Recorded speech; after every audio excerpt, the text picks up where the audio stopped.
One day I was at Borders bookstore, the librarian that I am. I think I've read 2 books in my life.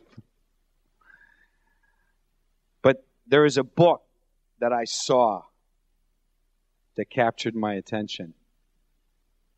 I bought it. And I had it hanging around for quite some time. And one day I was taking some travel with the company, and I thought, I'll bring this book. I'll be one of those sophisticated types on the airplane, and I'll read this book. And it's interesting because after reading this book, it impressed me so much about the importance of drinking water. And during the pages of this book, I kept having the flight attendant bring me more water, and make more trips to the bathroom too. And the distributor I was visiting, I was like, you need to drink more water.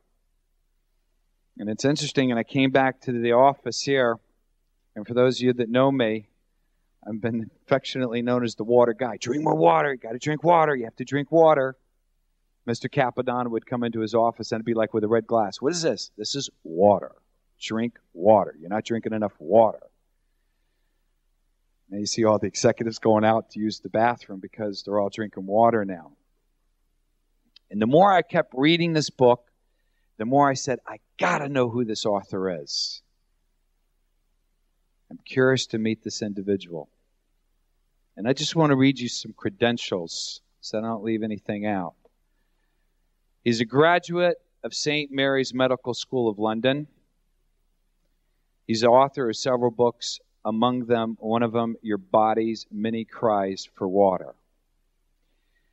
When I flipped through the pages of the book and I saw all the people that were in the medical field that had some kind of support to this author, it made me realize that if the medical industry is going to support someone that's not pushing more drugs in our bodies, then this is a special writing that is in this book. Water. A very healthy thing for the body. He put out an audio tape series. For those of you that ride in my car, you know that tape's sitting right there. And I listened to it. A lot of information. He's also has an audio as well as a video series, Water RX for a Healthier, Pain-Free Life. I will tell you that I used to have pains in my body. And I know it wasn't old age because I'm not old. But I had pains. I don't have the same kind of pains anymore. And I understand why. Yeah. He spent 16 years researching the reasons why we develop painful diseases and how water can cure major body pains. He's sponsored or supported, I should say, by the AMA, American Medical Association. That's impressive. And respected by those in the medical professions, even though his methods are controversial to the standards of the medical theory. His association with Curative indicates how highly he thinks of us. And what is interesting is that we're fortunate enough to have a man that loves helping people through something as simple as water be one of our guest speakers. I'm proud to introduce the author of Your Body Cries for Many Waters, Dr. Batman Gellish.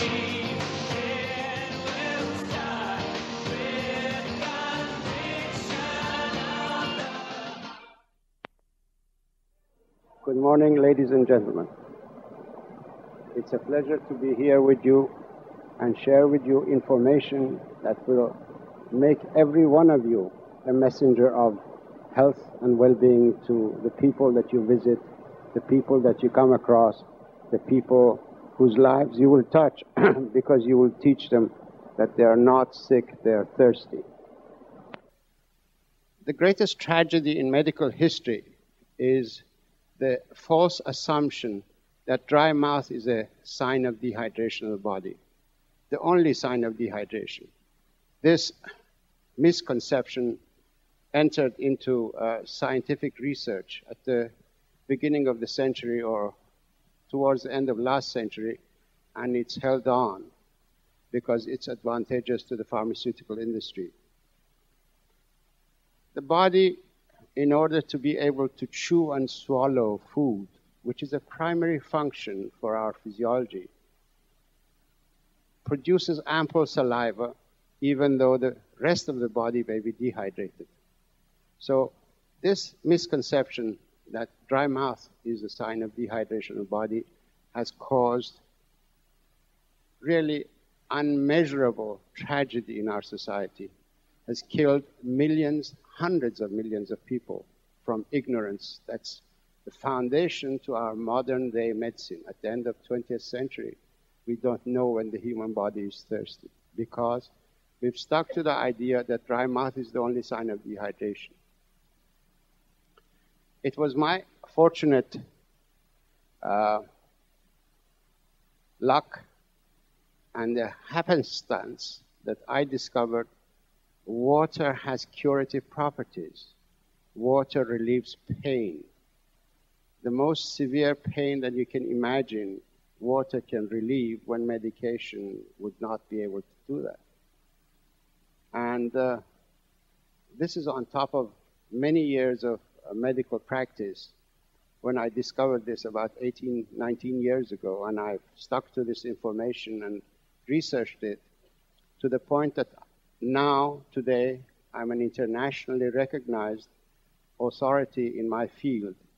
And I have produced a total shift of attention in basic instructions of medicine and have introduced the concept that it's water that regulates all functions of the body, not the solid matter that's in our body.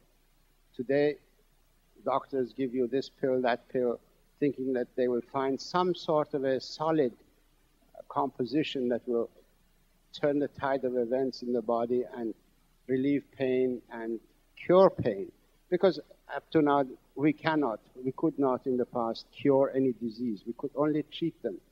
If you go and study a book in medicine, you will see that page upon page, hundreds of pages are written about any one topic, explaining the situation in the body when that disease is in the body. And when it comes to the explanation of what causes the disease, they all say etiology unknown. In other words, we don't know the cause. Today, we now understand that dehydration that settles in the body, expands gradually, produces so many different symptoms and signs. And because lack of water will also produce physiological upheaval in the body, the conditions that are produced by dehydration have been labeled as disease conditions. So many health problems of our society are produced just by dehydration. We can cure many, many diseases, many different pains, by adjusting the water intake of the body.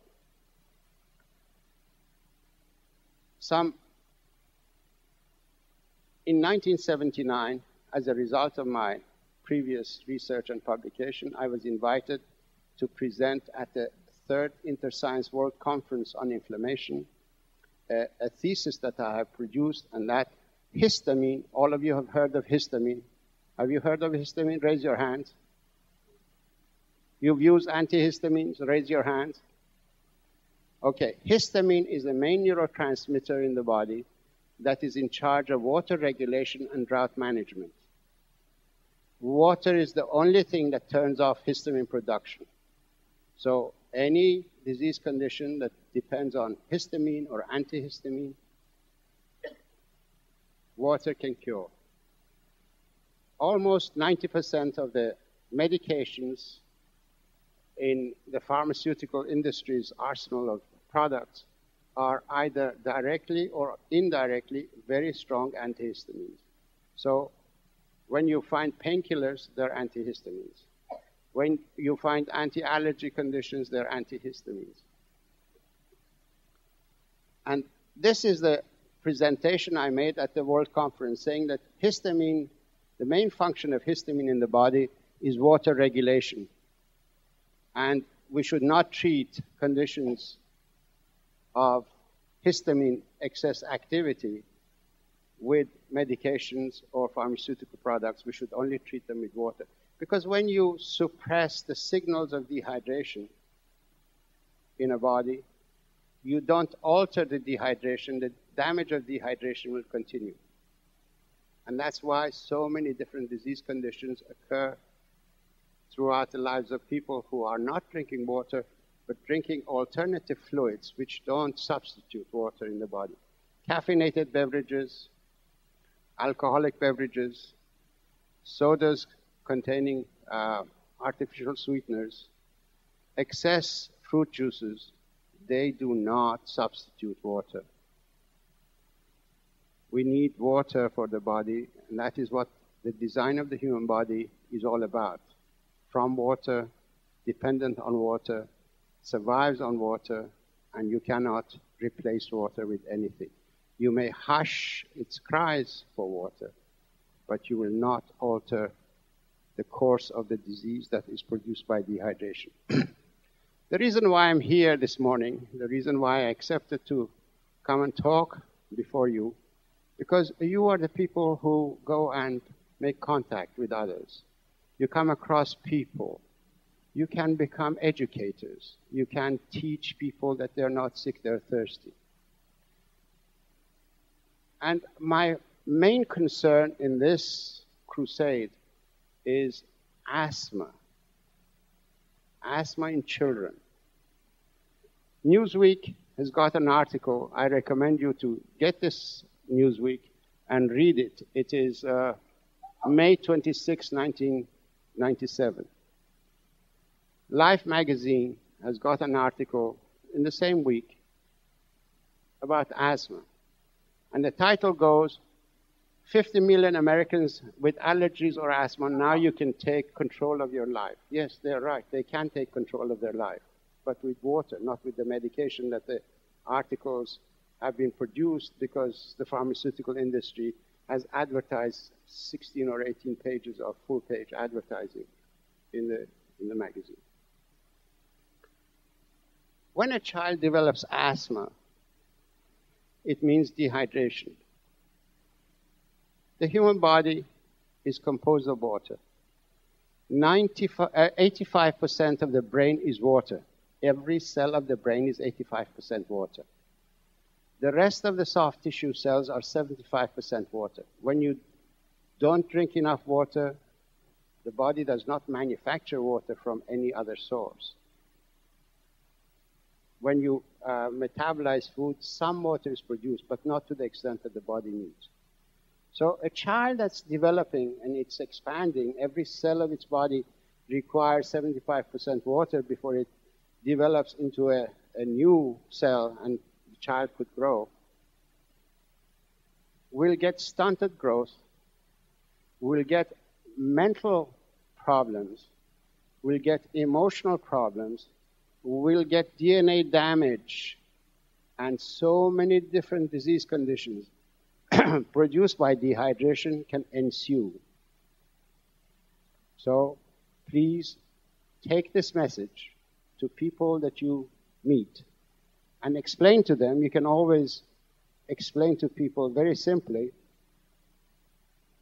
The lung tissue is full of berries.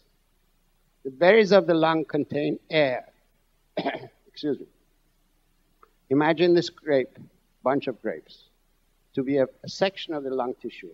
Each berry is full of air.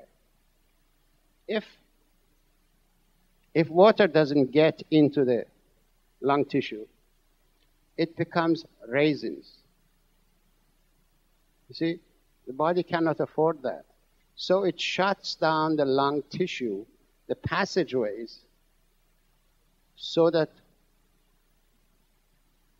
air that comes out doesn't bring water out with it, because every time you breathe,